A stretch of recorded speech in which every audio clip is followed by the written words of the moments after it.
I'm a disagreeable human being, but I don't show that very often. So I grew up with an alcoholic father. You have to be a brutal bastard in order to do that, but hey. So this comes from Jordan Peterson talking about how people that are more agreeable have less success in promotion and salary than someone that is more assertive.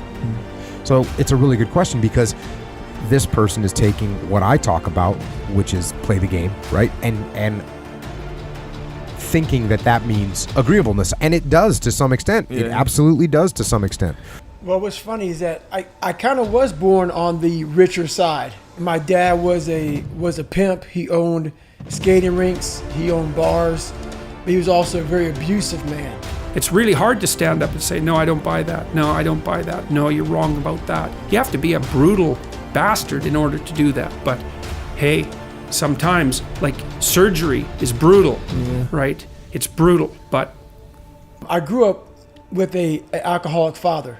So whenever he would get upset, he would put it out on my mom and myself. So we got beat a lot, daily. So they're looking at me now and they're thinking, well, he just aggressively crushed everyone on his rise to the top, right? Yeah. It's like, no, not true at all. Yeah. Maneuvered. Yeah, like Played the game. yeah. Nothing wrong with playing the game. Yeah. Now, again, we're not talking about like you just become a kiss ass. That's not what I'm talking about. Being a kiss ass is equally bad. Yeah. What you want to do is, for your child, is that you want the best for the best in them. That's what you want. And that's what you want from people that you surround yourself with. Now, they'll hold you to a high standard if that's the case, right? Because whenever you degenerate in any of the multiple ways that you're likely to degenerate, they're going to like whack you on the back of the head and say, clue the hell in. You're demeaning yourself. You're less than you could be. And there's real judgment in that, and it's harsh. Growing up, I would get beat for anything. So I didn't know the difference between right and wrong. I was kind of a very confused kid. And I also grew up with a learning disability. I don't know if I so much had a learning disability versus a big time like fear. And so I had social anxiety. I was all messed up.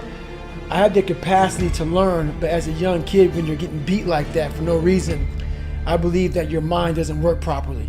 I'm not, I don't know. That's just what I think. So I did that from the time I was born, the time I was 8 years old, just getting beat for no reason. This is a really good question. And the answer is that there's a dichotomy to this. Like all of life and like all of business and like all of leadership, there's a dichotomy, because while someone that is agreeable, like very agreeable, certainly has less of a chance of career advancement than someone that is assertive, right? That makes sense. Like if you never say, hey, I'll do that, or hey, let me handle that project. If you don't ever do that and someone says, hey, no, I'll do this, and you go, okay, that's fine. And we're going to promote this guy. Oh, okay, that's fine. If you're that agreeable, well, yeah, it's going to be problematic. But also, when assertiveness turns into overly aggressive, the chances of advancement start to go back down again. And when you get to someone that is ultra aggressive and rubs people the wrong way and won't do any compromising, that person's going to be at the same level of advancement as someone that's super agreeable, or at least in the same ballpark. They'll be close. You want friends who, when something good happens to you, that's good for you, right? They're happy about that. They're not like all bitter and resentful underground and like saying horrible things behind your back and telling you how they did something that was better and trying to drag you down. It's like, that's not helpful. And then when something bad happens to you and you go to them and you say, look, this terrible thing happened to me. First of all, they don't try to top it with some like horrible thing that happened to them, because they don't have the patience to listen. And second, they're not secretly gloating about the fact that catastrophe finally befell you. It's like they're actually hurt by it. So my mom finally got the courage to leave my father around 1983. We went to a small town in Brazil, Indiana. In Brazil, Indiana, that's where I really faced hardcore racism. There were a lot of good people in that small town in Brazil, Indiana.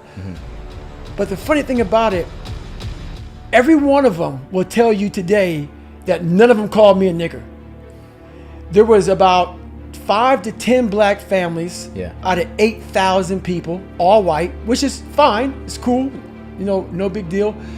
The Klan marched in our 4th of July parade in 1995, but I was never called nigger. Yeah. So it's just funny how, as time goes on and these kids grow up, how much they want to forget what really happened and tell you that it didn't exist. If they still have a job at all, by the way. Because someone that's, overly aggressive and won't compromise with anyone and calls everyone out, if they're the complete far end of the spectrum opposite to agreeableness, that's going to be a problem. So when I talk about playing the game, I'm definitely talking about being agreeable, because I'm telling you to be more agreeable, right? When you don't play the game, it's like, hey, we're going to run this new project. That project is stupid. Mm-hmm. Well, an agreeable person would say, okay, well, that sounds good. Where are we going with this? Now, an agreeable person that's too agreeable might go down the road of something that's not a good plan. But if you're overly aggressive, if you're not playing the great game at all, you're not going to get past go, right? Take a look at the people that are around you. And if they're not on the side of what's good for you, then walk away. So from time I was 8 until I graduated high school, pretty much not everyone called me nigger, but I heard it more often, than not. On my first car, I got a brand new, well, not brand new, it was a Citation. Mm-hmm. And they spray painted, "Nigger, we're gonna kill you" on that car. In my Spanish notebook, "Nigger, we're gonna kill you." And the best advice I ever got was from my principal, who's obviously white. He said, I couldn't spell, and they spelled nigger Niger. I didn't know. I just thought I spelled nigger. They missed a G. So he said, these kids are ignorant. It's the best advice I got. I told him, don't fight back. I said, play the game. And he sort of got aggressive because, like I said, he's a pretty hardcore guy. He started getting aggressive with me and started saying, like, oh, that's what I should do now, bow down and kiss the ring. I'm not going to do that. I'm a man, right? He came at me with that angle. Sure. And then he said this, which was interesting. He said something along the lines of, like, you wouldn't take this kind of crap. Why should I? And I stayed quiet for a minute. I heard him say that, and I was like, oh, you just served me up a little softball. And then, I took a big breath, and I'm like, you have no idea. You have no idea the things that I have done, the pride that I have swallowed, the dumb jokes I've laughed at, the idiotic plans I've supported, the insane lengths that I had to go through throughout my career, my entire career, to win. To win in the end. That was my goal. And in order to win, you gotta play the game. You gotta massage some egos.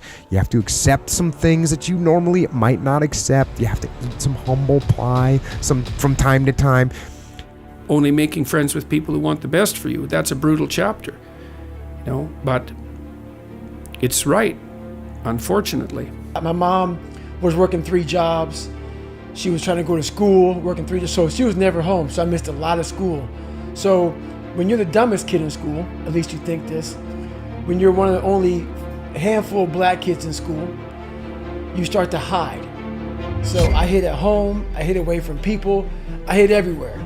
But I had 2 personalities. I had one personality that was this big thuggish type of guy who walked around, pants sagging, hat kicked back. I was a thug. Yeah. But the real me was a big punk, because I was afraid of my own shadow, because my dad took my soul as a young kid. And then when I moved from Buffalo to Brazil, the children took my soul, and I had no one to cry to, which kind of helped me out. My mom was gone, life was hard, and I kind of raised myself. So playing the game is not being a submissive, agreeable baby. Right? That's not playing the game. Playing the game is playing balance, is knowing when, is building trust. It's doing some dumb things, showing respect. It's just playing the game. Yeah. And you're playing the game to win. That's what you're playing the game for. I never, ever, like, there's some things that really bother me in the world, and I never tell anyone what they are. I will not. I'll go to maybe I'll put, like, in my last will and testament, things that bothered me. I would like to die on Mars, just not on impact. So what do you want to tell him? We got to make Starfleet happen.